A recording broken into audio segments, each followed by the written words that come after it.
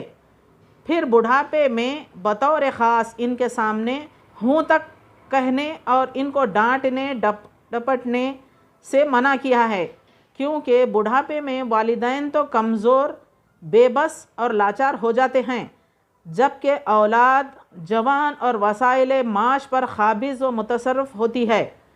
علاوہ ازیں جوانی دیوانی کے جذبات اور بڑھاپے کے سرد و گرم چشیدہ تجربات میں تصادم ہوتا ہے۔ ان حالات میں والدین کے ادب و احترام کے تقاضوں کو ملحوظ رکھنا بہت ہی مشکل مرحلہ ہوتا ہے، تاہم اللہ کے ہاں سرخ رو وہی ہوگا جو ان تقاضوں کو ملحوظ رکھے گا۔ اب یہاں پر دیکھیے، اب ہم اس پر چرچا کریں گے۔ کیا ہے؟ اللہ تعالیٰ اپنی عبادت کے بعد والدین کے لیے چنا ہے۔ کہتا ہے کہ والدین کو اف نہ کہو، ڈانٹ ڈپٹ کر باتیں مت کرو، کیونکہ تم جوانی میں پہنچ چکے ہو۔ جوانی میں گرمی چڑھی رہتی ہے، اب جو ہے جوانی دیوانی ہو جاتی ہے، اس میں ہوش نہیں رہتا۔ بس یہ بڑھاپے کے لوگ تو دنیا کے تجربے کار رہتے، دنیا کے تجربات سے واقف رہتے، جیسے یہاں پر دکھایا ہے سرد گرم جو ہے تجربات سے جو ہے وہ باہم ٹکراؤ ہوئے رہتا ہے ان کے زندگی میں۔ تو یہ تمام تجربات سے گزر کے جو ہے بڑھاپے میں پہنچ چکے ہوتے ہیں، اور ان کی کفالت کون کرتے ہیں؟ ان بچوں کی ماں باپ ہی تو کرتے ہیں۔ اب کفالت یعنی ان کی دیکھ بھال، اب ایسا کر کے بڑا کرتے ہیں، جب انہوں بڑھاپے کو پہنچ گئے اس کے بعد جو ہے آپ ان کو ڈانٹ کے بات کر رہے ہیں، ڈانٹ ڈپٹ کے غصے سے بات کر رہے ہیں، تو اس کے لیے نرمی سے بھی بولا جا سکتا ہے، سمجھا کے بولا جا سکتا ہے۔ پھر بھی وہ اگر ماں باپ نہیں سمجھ رہے ہیں تو آپ خاموش رہیے۔ یہاں پر دیکھیے اللہ تعالیٰ اتنی خوبصورت مثال دیا ہے، جیسے ایک پرندہ جو ہے جب اپنے بچوں کو اپنے سائے شفقت میں لیتا ہے تو ان کے لیے اپنے بازو پست کر دیتا ہے۔ یعنی تو بھی والدین کے ساتھ اسی طرح اچھا اور پر شفقت معاملہ کرنا، اور ان کی اسی طرح کفالت کر جس طرح انہوں نے بچپن میں تیری کی۔ یہ میں تفسیر پڑھ رہی ہوں۔ یہ معنی ہیں کہ جب پرندہ اڑنے اور بلند ہونے کا ارادہ کرتا ہے تو اپنے بازو پھیلا لیتا، اور جب نیچے اترتا ہے تو بازوؤں کو پست کر لیتا ہے۔ اس اعتبار سے بازوؤں کے پست کرنے کے معنی والدین کے سامنے تواضع اور عاجزی کا اظہار کرنے کے ہوں گے۔ دیکھیے کتنی خوبصورت مثال دے رہا ہے پرندے کی۔ جب پرندہ بلندی پر اڑتا ہے تو پروں کو پھیلاتا ہے اور تیز رفتار سے بلندی پر جاتا ہے، جب اترتا ہے تو پست ہو کے اترتا ہے۔ اسی طرح اولاد کو بھی چاہیے کہ ماں باپ کے سامنے ادب و احترام کریں اور زبان اونچی نہ رکھیں، زور ڈانٹ ڈپٹ کے بات نہ کریں۔ یہ آج کل بچے جو ہے اس بات کو سمجھتے نہیں ہیں، پھر تھوڑی دیر کے بعد مایوس ہو جاتے ہیں، ماں باپ نروس ہوتے ہیں، آپ اس کو سمجھا بھی نہیں سکتے۔ ایک بار دل کو چوٹ لگتی ہے ماں باپ کے تو وہ زندگی بھر وہ بھولنے کی کوشش کرے تب بھی نہیں بھولے جاتا کہ میں نے ان کو کیسے پرورش کیا تھا، آج یہ دن دیکھنے میں آ رہے۔ اور بچے جو ہے ذرا ان کو جوانی آ گئی تو ہم کو ایسا نگاہ میں نہیں لا رہے، تو اس طرح کے خیالات پنپنے لگتے ہیں ماں باپ میں، کیونکہ وہ ضعیف اور لاچار ہو جاتے ہیں۔ تو اتنی اچھی کفالت کی بات بتا رہا ہے کہ جب وہ کفالت کر کے تم کو بڑا کرے ہیں تو تم بھی اب ان کو کرو نا۔ وہ کیوں نہیں کر سکتے؟ کیوں نہیں کر سکتے؟ وہ سمجھ میں نہیں آتا؟ تم کو بھی اس عمر میں پہنچنا ہے، تمہاری بھی اولادیں تمہارے ساتھ ایسا ہی سلوک کرے گی، تب تم پھر یاد کرو گے کہ ہمارے ماں باپ کو ہم ایسا کرے تھے کیا نہیں۔ ہاں بھولنے کی کوشش کرتے، ہم بھی کرے تھے تھوڑا بہت، ذرا ہم بھی اونچی آواز میں بولتے تھے۔ ایسا ہونے والا نہیں ہے، اللہ تعالیٰ سب دیکھ رہا ہے۔ تم جتنا بھی بھولنے کی کوشش کرو گے، بچوں کے سامنے تمہاری اولاد کے سامنے بولنے کی کوشش کرو گے کہ ہم ایسا نہیں کرے، ہرگز نے اوپر والا دیکھ لیا ہے، تمہارے اعمال نامہ لکھ چکا ہے وہاں۔ تو اس طرح سے یہ حرکتیں نہیں ہونی چاہیے۔ بازوؤں کو پست کر دینا، یہ کتنی اچھی مثال دیا ہے۔ اور تواضع اور عاجزی کا اظہار کرنے کے ہوں گے۔ قرآن کریم کے ان الفاظ سے معلوم ہوا کہ غریب رشتہ دار، اب یہاں مساکین مسکینوں کی بات آ رہی ہے، تو یہ مسکینوں کی بات دیکھیے، لوگ جو ہے کیا ہے صلہ رحمی احسان نہیں، حق کی ادائیگی ہے۔ تو اب بعض لوگ کیا اب دیکھیے غریب مسکین اور مسافر ایسے لوگوں کو جو ہے ہم مدد کرتے ہیں، کھانے پینے کی، کپڑا وغیرہ، پیسوں کی کچھ بھی مدد کرتے ہیں، تو آپ بولتے بیٹھو نا، نہیں بولنا چاہیے کسی کے سامنے کہ میں اتنا دیا، میں اتنا دیا، یہ سال میرے پاس بہت لوگ آئے مانگنے کو، میں اتنا خرچ کرا۔ ارے اللہ تعالیٰ کے بندے ہیں وہ، اگر تم ان کو دیں گے وہ کہاں سے آ رہا تمہارے پاس؟ اللہ تعالیٰ نے ہی تمہاری دولت میں اضافہ کر دیا تھا۔ کیوں کرا تھا اس سال؟ کیوں کرا تھا؟ کیونکہ اس کو معلوم ہے وہ بھیجنے والا ہے غربا کو، تمہارے پاس بھیجنے والا ہے۔ تمہاری ضرورتیں کتنی ہیں اتنا استعمال کر لو، ان کے لیے بچا کے رکھو، پھر اب ان کو تم دیں گے تو پھر دوبارہ جو ہے تمہارے اس میں دولت کمائی میں پھر اضافہ کرے گا۔ وہ خوش ہوگا تبھی تو کرے گا نا، جب وہ خوش نہیں ہوگا تو کہاں سے دے گا؟ نہیں کرے گا۔ تو اسی لیے اس بات کا خیال رکھنا چاہیے کہ بولتے بیٹھنا نہیں ہے کسی کے سامنے، میں اتنا دیا اتنا دیا۔ ان پر احسان نہیں ہے یہ، بلکہ مال کا وہ حق ہے جو اللہ تبارک و تعالیٰ نے اصحاب مال کے مالوں میں مذکورہ ضرورت مندوں کا رکھا ہے۔ جیسا یہ مذکورہ یعنی جو بتا رہا ہے یہاں غریب مسکین مسافر وغیرہ، ان کا بھی حق اس کے اندر ہے۔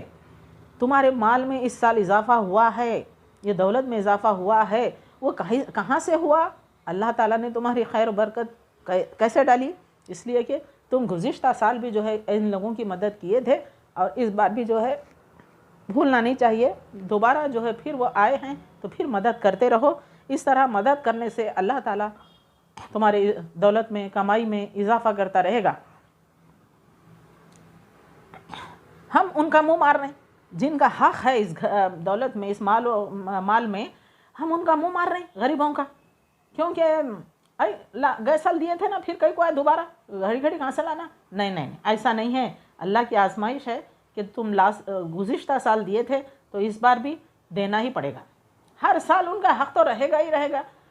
اللہ تعالیٰ سب کو ایک جیسا نہیں بنایا، امیر ہے، غریب ہے، سبھی ہے، مالدار ہے، غربا ہے، تو ان سب کو برابر نہیں رکھا ہے، آزمائشوں میں ڈالا ہے۔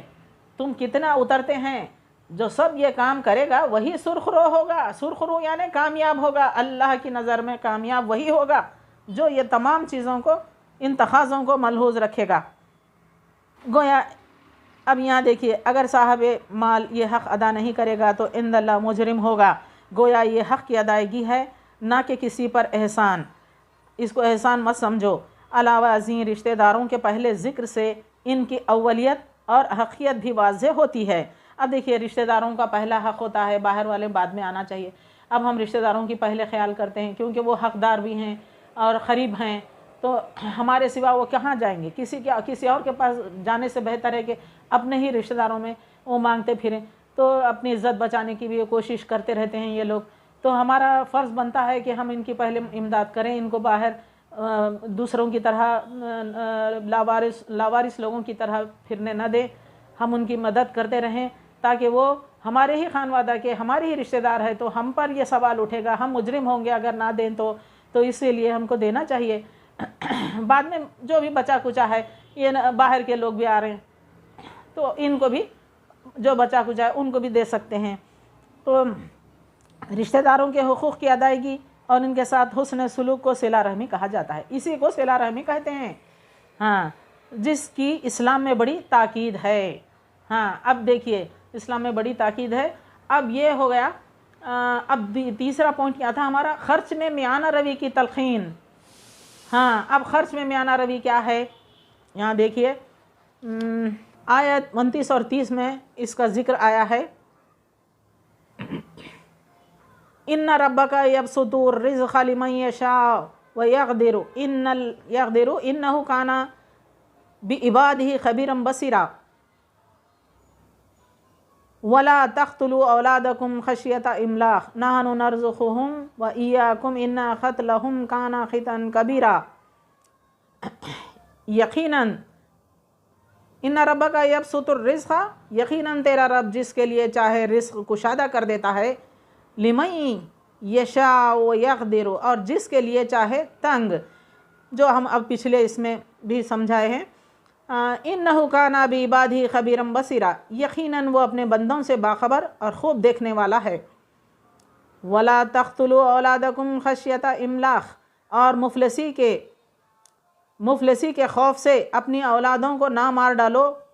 نحن نرزقہم وإیاکم ان قتلہم کان خطأ کبیرہ، ان کو اور تم کو ہم ہی روزی دیتے ہیں، یقیناً ان کا قتل کرنا کبیرہ گناہ ہے. اب یہاں پر جو ہے ایک بات یہ آ رہی ہے دیکھیے، خرچ میں میانہ روی. اب ہم اس کے یہ تو ترجمہ پڑھ لیے تھے، اب ہم تفسیر میں دیکھیں گے کیا ہے. گزشتہ آیت میں انکار کرنے کا ادب بیان فرمایا، اب انفاق کا ادب بیان کیا جا رہا ہے، اور وہ یہ ہے کہ انسان نہ بخل کرے کہ اپنی اور اپنے اہل و عیال کی ضروریات پر بڑی خرچ نہ کرے، اور نہ فضول خرچی ہی کرے کہ اپنی وسعت اور گنجائش دیکھے بغیر ہی بے دریغ خرچ کرتا رہے. بخل کا نتیجہ یہ ہوگا کہ انسان ملوم یعنی قابل ملامت و مذمت قرار پائے گا، اور فضول خرچی کے نتیجے میں محصورہ، تھکا ہارا اور پچھتانے والا. محصور اس جانور کو کہتے ہیں جو چل چل کر تھک چکا، چلنے والے سے عاجز ہو چکا ہو. فضول خرچی کرنے والا بھی بالآخر خالی ہاتھ ہو کر بیٹھ جاتا ہے. اپنے ہاتھ کو اپنی گردن سے بندھا ہوا نہ رکھ، یہ کنایہ ہے، بخل ہے، اور نہ اسے بالکل ہی کھول دے، یہ کنایہ ہے، فضول خرچی ہے. ہاں، ملومن مسحورن مرتب ہے، یعنی ملوم بخل کا اور محصور فضول خرچی کا نتیجہ ہے. اچھا، اب یہاں پر فضول خرچی کیا آ رہی ہے؟ دیکھیے، گھر میں آدمی کا دماغ یعنی فطرت جو ہوتی ہے، جیسا بیوی چاہتی ہے وہ سنتا بھی ہے. تو یہاں چاہیے کہ عورتوں میں بھی جو ہے مرد کو بے جا خواہشات نہیں کرنا چاہیے. اب فضول اخراجات میں پیسہ ڈالنے کے بجائے کفایت شاری سے، میانہ روی سے، یعنی کفایت شاری سے جو ہے اپنی جتنا چادر اتنا پیر پھیلانا ایک مشہور کہاوت ہے. تو اس طرح سے جو ہے اپنے شوہر کی کمائی کتنی ہے اس حساب سے جو ہے اپن اعتدال سے زندگی کرنا چاہیے. بے ضرورت جو ہے لوگوں کا دیکھا دیکھی، وہ اتنا برتھ ڈے پارٹی کری، اتنا وہ کری، یہ کری، ایسے کپڑے ویسے کپڑے پہنتے، عیدوں کو ایسے بناتے ویسے. لوگوں کا کیوں دیکھنا؟ جب اپنے گھر میں خوشحالی رکھنا ہے تو اپنے کمائی پر دیکھو، اپنے شوہر کی کیا کمائی ہے اس کے مطابق چلو. وہ شوہر کیا کرے گا؟ بیوی کی بات سن کر جو ہے اتنا قرضے میں مبتلا ہو جاتا ہے، وہ مقروض ہو جاتا ہے. نوبت یہ آتی، یہاں کا قرض لیا وہاں دیتا، وہاں کا لے کے یہاں دیتا، یعنی قرض میں پھنس جاتا ہے. اب وہ ادا بھی کیسے کریں گا؟ پھر اس کو نوبت ایسی آتی کہ منہ چھپا کر پھرنا پڑے. ایک آدمی سے قرض لیں گا تو دوسرے کو ادا کرے گا، پھر وہاں سے لے گا وہاں کرے گا، آخری آدمی کہلاتا ہے وہ. بعد میں نوبت بھی ایسی آتی کہ راتوں رات بھاگ بھی جاتا ہے. کہاں گیا جی؟ ارے نہیں جی، وہ بہت لوگوں کے قرضے دینا تھا انہیں، لوگ اس کو، وہ آخری آدمی ہے، تم اس کو کائی کو دیے؟ ارے نہیں دے سکتا، وہ چلے گیا، اب لاپتہ ہے، دیکھو اس کے 25، اس کے 20، اس کے 50 یہ دینا ہے پیسے. تو ارے ایک زمانے میں ایک اچھا مقام حاصل کر چکا تھا وہ آدمی، تو اب اس کی بیوی جو ہے اپنے خواہشات کر کر کر کر کے جو ہے اس کو اتنا پھنسا دی. اب وہ اپنی عزت رکھنے، بیوی کے سامنے اپوزیشن میں رہنے کے لیے قرضے کر کر کے لا کے جو ہے بیوی کے خواہشات پورے کر لیتا. پتہ بھی نہیں ہے بیوی کو کہ وہ کیسے کہاں سے لا رہا ہے. اسی لیے نظر رکھنا چاہیے، بچا کے رکھنا چاہیے پیسے، اس کو جو ہے وقت پر استعمال کرنا چاہیے. یہ کفایت شاری کرنا، میانہ روی سے اپنے اس کو استعمال کرنا، یہ عورت کا کام ہوتا ہے. یعنی اپنی زندگی کو خوبصورت بنانا. زندگی دیکھیے، زندگی بہت مشکل ہے. تم اتنی موٹی موٹی کتابیں پڑھ کے پاس ہو جاتے، ڈاکٹر بنتے، وکیل بنتے، انجینئر بنتے، بہت کچھ بن لیتے، لیکن زندگی کا امتحان بہت مشکل ہے. اس میں جو ہے بہت باریکی سے ہم کو غور کرنا چاہیے، زندگی کو کیسے کامیابی کی طرف لے جانا. کچھ لوگ ایسے بھی ہیں جو اپنی زندگی میں بہت مشکلات، جو لوگ سمجھ چکے ہیں زندگی کیا ہے، ان کے بھی حالات کو میں روشنی ڈال رہی ہوں، ایسے لوگوں سے بھی میں واقف ہوں. تو یہ لوگ بھی جو ہے اپنی کفایت شاری سے اپنے بچوں کو چھوٹے چھوٹے کام کر کے پیسہ کما کے جو ہے بچوں کو تعلیم میں ڈال کے مشکلوں سے تعلیم حاصل کرا کہ آج وہ لوگ اتنے سکھ سے ہیں کہ جو ہے وہ بہت خوش ہیں اپنی زندگی میں، بیٹھ کے کھا رہے ہیں بچوں کی کمائی۔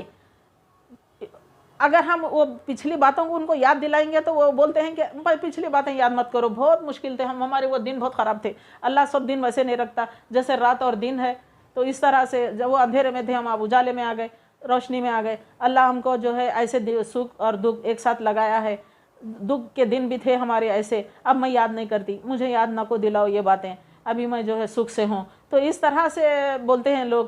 تو بہرحال میں سمجھ رہی ہوں کہ کفایت شعری بہت ہی بہترین چیز ہے، یہ نے جو میانہ روی کی تلقین دکھا رہا ہے، ہدایت دے رہا ہے اللہ تعالیٰ، خود فرماتا ہے یہاں دیکھیے یقیناً جو ہے آپ خسارے میں رہیں گے، اس طرح سے فضول خرچی کرتے بیٹھو تو بالآخر خالی ہاتھ ہو کر بیٹھ جانا پڑتا ہے۔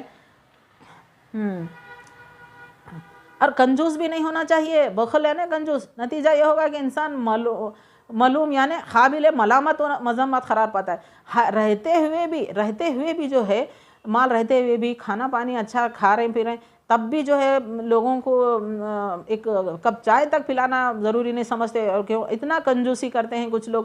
تو یہ ساری چیزیں کیا ہیں؟ کنجوسی کرنا غلط بات ہے، کنجوسی ہرگز نہیں کرنا، کفایت شعری میانہ روی سے کام کرو۔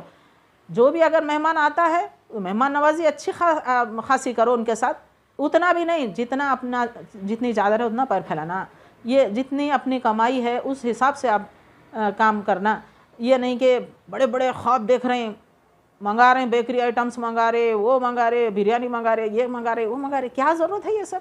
مہمان نوازی چائے پانی سے بھی ہو سکتی ہے، چائے بسکٹ سے ہو سکتی ہے، عزت دو ان کو، پہلے مہمانوں کی عزت صحیح طریقے سے کرو، تبھی جو ہے تمہاری مہمان نوازی قبول ہوگی، خوش ہو کے وہ جانا، اس کو صحیح رائے دو، اس کو جو بھی اگر پوچھنے آ رہا ہے مہمان، کچھ مدد کے لیے آ رہا ہے، کچھ ترکیب سوچنا چاہ رہا ہے، اس کی مدد کرو، چائے بسکٹ پہ ہی پرواہ نہیں، اور اتنا خوش ہو کے جائے گا، دعا دے کر جائے گا، ارے میں بہت مصیبت میں پھنس گیا تھا، میں اچھا کرے آپ میرے کو صحیح راہ دکھا رہے، میں ایسا ہی کروں گا، یہ سب بول کر خوشی سے چلا جاتا ہے۔ تو یہ چیزیں بخل نہیں ہونا چاہیے، میانہ روی اعتدال کی زندگی کرو، بہت ہی خوبصورت ہوتی ہے زندگی، وہ بچے شوہر ماں باپ بچے سب خوشحال زندگی گزار لیتے ہیں، تھوڑا تھوڑا کفایت شعری کر کے پیسے کو بچا لو تو اپنے فرائض بھی ادا ہو سکتے ہیں۔ اس کے بعد آپ جو ہے بچے جب تعلیم یافتہ ہو جائیں گے، بڑے ہو جائیں گے تو ان بہت ساتھ دیتے ہیں آپ کا، پھر آپ جو ہے اپنے تمام فرائض کو انجام دینے کے قابل ہو جاتے ہیں۔ اگر نہیں پہلے سے ہی ایسے حالت بنا لیے تو صورت دکھانے کے لائق نہیں رہتے، بھاگنا پڑتا ادھر ادھر، گھر چھوڑ کے چلے گئے، لاپتہ ہو گئے، تو یہ غلط بات ہے، میانہ روی سے رہنا چاہیے، اعتدال سے۔ تو یہ اللہ تعالیٰ ہم کو خرچ میں میانہ روی کی تلقین یعنی ہدایت دیتا ہے۔ تو میں سمجھ رہی ہوں کہ یہ تمام چیزیں روزمرہ زندگی میں آنے والے ہیں، ہم روز بھی محسوس کر سکتے ہیں۔ یہ ضروری ہے کہ آپ کو جو ہے والدین کے ساتھ احترام، یہ بھی بات حد درجے تک ہے کہ ان کو اف تک نہ کہو، یہ بالکل صحیح ہے، پرندے کی مثال سے سمجھایا ہے۔ اور صلہ رحمی، یہاں پر بھی جو ہے احسان مت سمجھو اس کو، ان کا حق ہے، وہ اپنے مال اپنا حق لینے کے لیے آتے ہیں، یہ سمجھ کر ان کو دینا چاہیے۔ اور تیسری بات میانہ روی، یہ میانہ روی یعنی اعتدال سے زندگی کرنا، جتنی چادر اتنا پیر پھیلانا، لوگوں کا دیکھا دیکھی نہیں کرنا، فضولیات میں پیسہ ڈالنا نہیں ہے، باہر کی شاپنگ مال میں گئے وہ گئے یہ وہ خرچے نہیں کرنا ہے، اعتدال سے زندگی کرو تو بہترین ہوگی زندگی اپنی اور خوبصورت ہوگی۔ اللہ کے سامنے بھی ایسے لوگ سرخرو ہوتے ہیں، کامیاب ہوتے ہیں۔